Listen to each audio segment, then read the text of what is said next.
Hello everyone. Say your mother gives your sibling rupees 100 and tells them to buy three commodities, that is chips, milk and candies, for which the prices are rupees 16, 12 and 8 respectively. And now I ask you the question: how much quantities of each product your sibling will buy? You would answer, I don't know. It's up to them.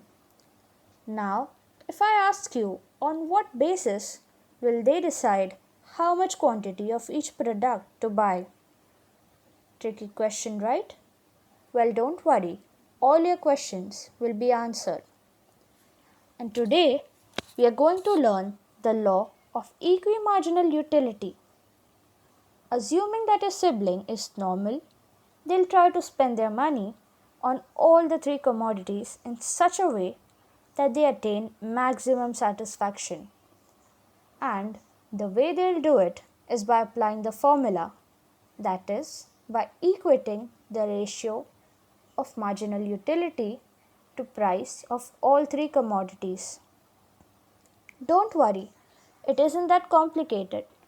For now, just remember that your sibling has to spend rupees 100 on all three commodities in such a way that they attain maximum satisfaction. Let's assume that you're given with the marginal utilities your sibling derives from one pack of chips, which means that your sibling buys the first pack of chips, they get 120 units of utility. From the second pack of chips, they get 96 units of utility, and so on. Now, we need to apply the formula, which is marginal utility upon price. We know the price of chips is rupees 16 and the marginal utility from the first pack of chips they derive is 128 rupees. Hence, the ratio will translate to 8. Similarly, let's say that we have the data for marginal utilities of chips and candies as well.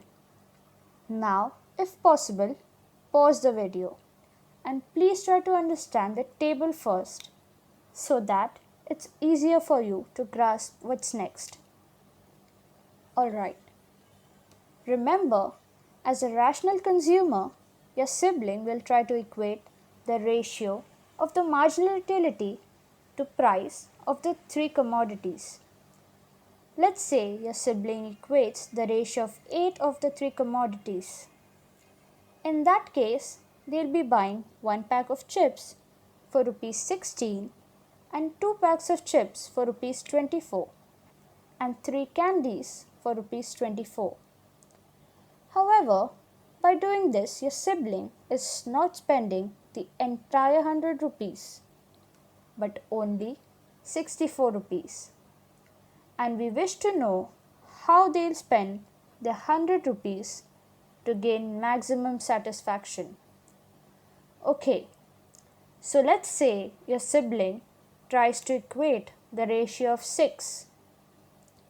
In that case, your sibling will have to buy 2 packs of chips for rupees 32, 3 bottles of milk for rupees 36 and 4 candies for rupees 32. This way, they will be spending their entire allowance of rupees 100. So, what does this mean?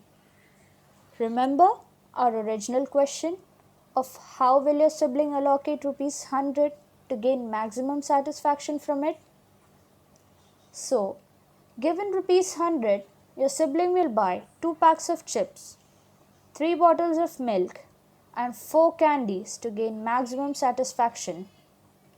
The law of equity marginal utility is actually based on many assumptions.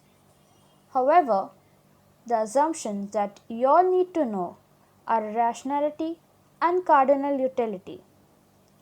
Rationality states that a sibling is a normal person who doesn't do anything extraordinary or unusual. Secondly, remember that utility can only be measured ordinally. That is, we cannot give numbers and say I got 10 units of satisfaction from one pack of Doritos or 20 units of satisfaction from one pack of Lay's. We can only say that I liked a certain commodity more or less than the other. However, in this law, we assume that the cardinal measurement of utility is possible.